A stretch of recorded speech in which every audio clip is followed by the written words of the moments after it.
இயேசு கிறிஸ்துவின் நாமத்தினாலே உங்கள் அனைவரையும் எங்கள் வாழ்த்தி ஆஸ்வதிக்கிறேன். கர்த்தர் உங்களை ஆசீர்வதிப்பாராக. இந்த ஆண்டிலே கூட கர்த்தர் நமக்கு ஒவ்வொரு மாதத்துக்கு நடத்தி கொண்டு வருகிறார். இந்த புதிய மாதத்துக்காக கர்த்தரை ஸ்தோத்திரிக்கிறேன். இந்த மாதத்திலே கர்த்தர் நமக்கு கொடுக்கக்கூடிய ஆசீர்வாதம் என்ன என்று சொல்லி வேதத்தில் வாசிக்கும்போது, லூக்கா 19வது அதிகாரம் 10வது வசனம். இழந்து போனதை தேடவும் ரட்சிக்கவுமே மனுஷகுமாரன் உலகத்துக்கு வந்தார். இழந்து போன ஆசீர்வாதங்களை, இழந்து போன ஆத்துமாக்களை, இழந்து போன நன்மைகளை நமக்கு கொடுக்கும்படியாக, ரட்சிக்கும்படியாக மனுஷகுமாரன் இயேசு கிறிஸ்து நமக்காக தந்தரப்பட்டார்.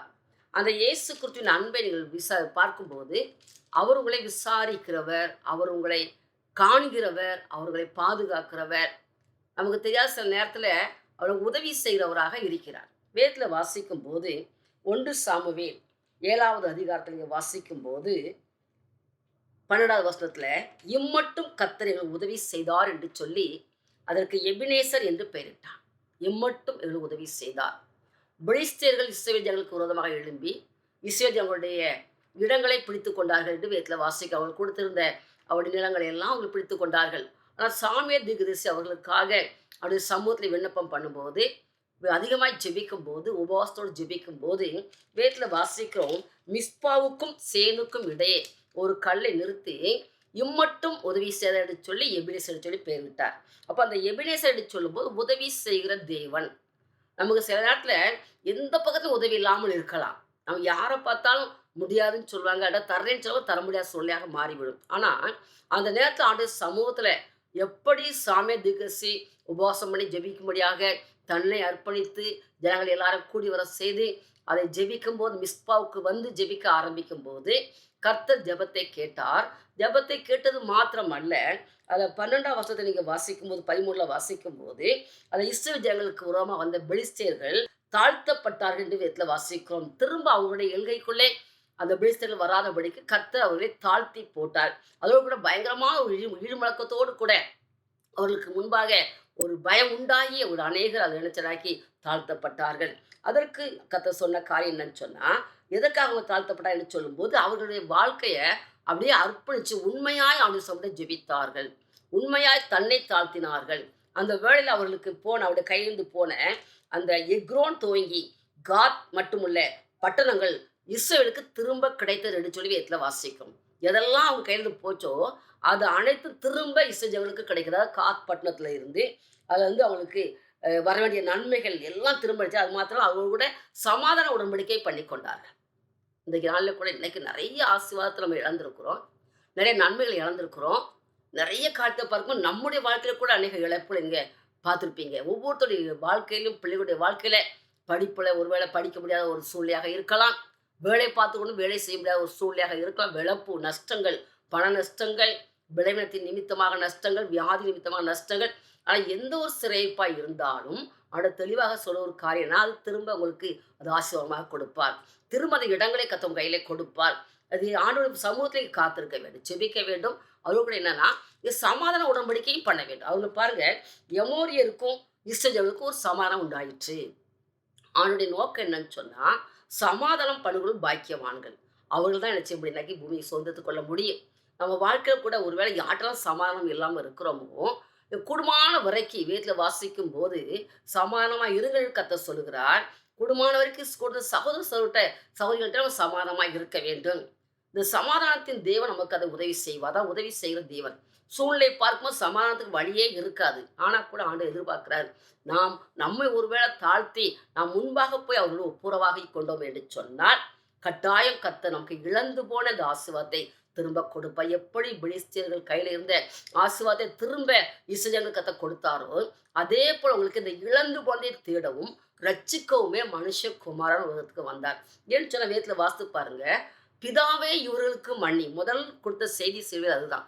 இவர்களுக்கு மன்னியும் தாங்கள் செய்வது இன்னதென்று அறியாதிருக்கிறார்கள்.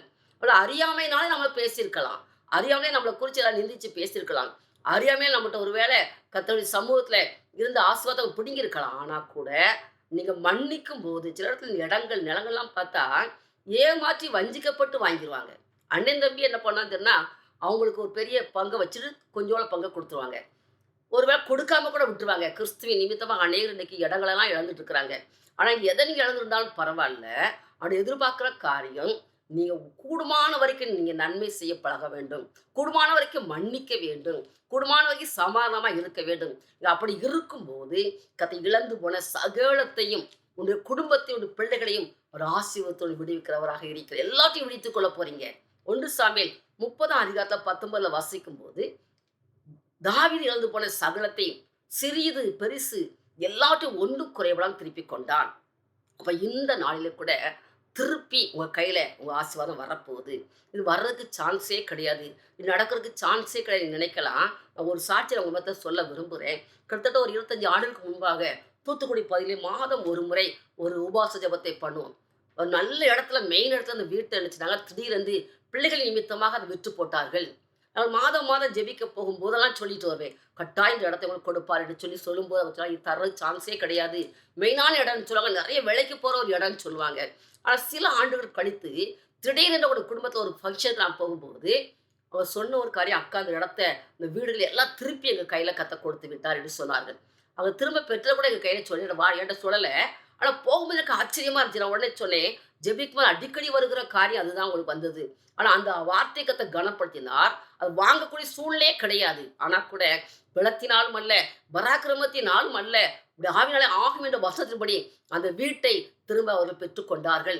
அதே போல இந்த நாளில் ஒரு எந்த பொருளாக இருந்தாலும், அது வீடாக இருந்தாலும், நிலமாய் இருந்தாலும், ஆசீர்வாதமாக இருந்தாலும், சமாதானத்தை நீங்கள் இழந்து போனாலும் சமாதானத்தை திரும்ப தருவார். ஒரு வாழ்க்கை ஒரு வேலை இவ்வளோ ஆசையோடு நான் வாங்கினேன், அது என்னை விட்டு போயிட்டு நினைக்கலாம். ஆனால் ஆண்டவர் எப்படி இஸ்ரவேல் ஜனங்கள் கையில் இந்த பெலிஸ்தர் கையில் உள்ளத அந்த இடங்களையும் அந்த காரியங்களையும் பிடுங்கி கொடுத்தது போல உன் கையில் கத்தை பிடுங்கி கொடுப்பார்.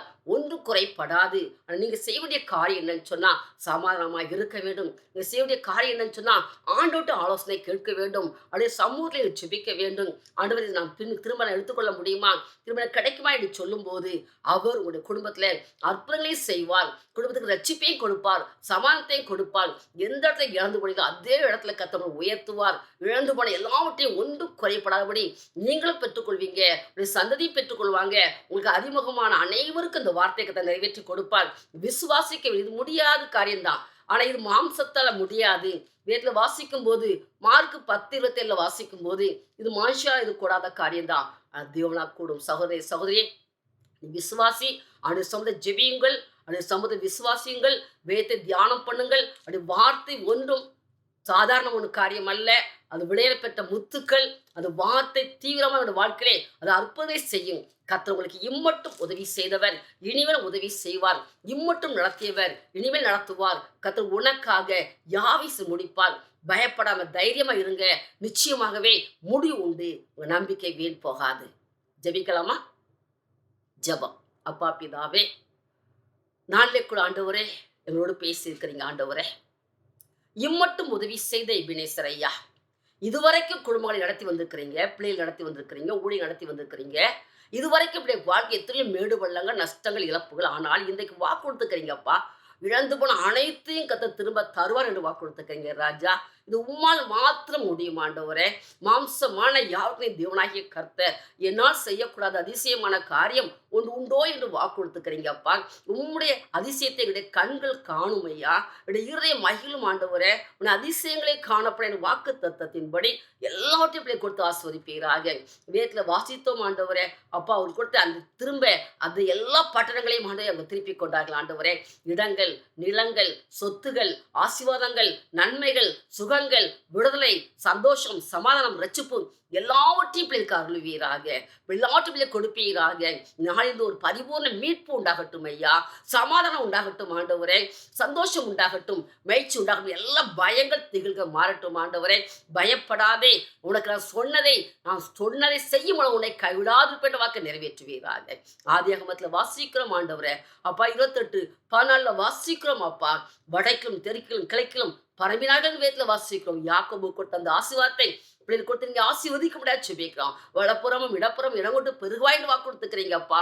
கூடாரத்தை விசாலமாக்கன்னு வாக்கு கொடுத்துக்கிறீங்க. நீ விசாலமாக்கி கொடுத்து ஆசீர்வதிப்பீராக. உம்முடைய கரம் ஆண்டவரே, அது உடன்படிக்கை பெட்டி வீட்டுக்குள்ள இருக்கும் போதே எப்படி ஓபேத்தோட வீட்டை ஆசீர்வதித்தீரோ வீட்டுக்குள்ள எப்போது உடன்படிக்கை பெட்டி இருக்கட்டும், வேத வார்த்தைகள் இருக்கட்டும், ஜெப வாழ்க்கை முன்னேறட்டும். ஆண்டவரே, ஆவியிலே கலந்து ஜெபிக்க கிருபை கொடுப்பீராக. வார்த்தைக்கு கீழ்ப்படியும் போது எல்லா ஜனங்களுக்கும் அற்புதத்தை செய்து மகிழ பண்ண முடியாது ஜெபிக்கிறோம். இயேசு கிறிஸ்துவின் நாமத்தின் பிதாவே, ஆமென். ஆமென்.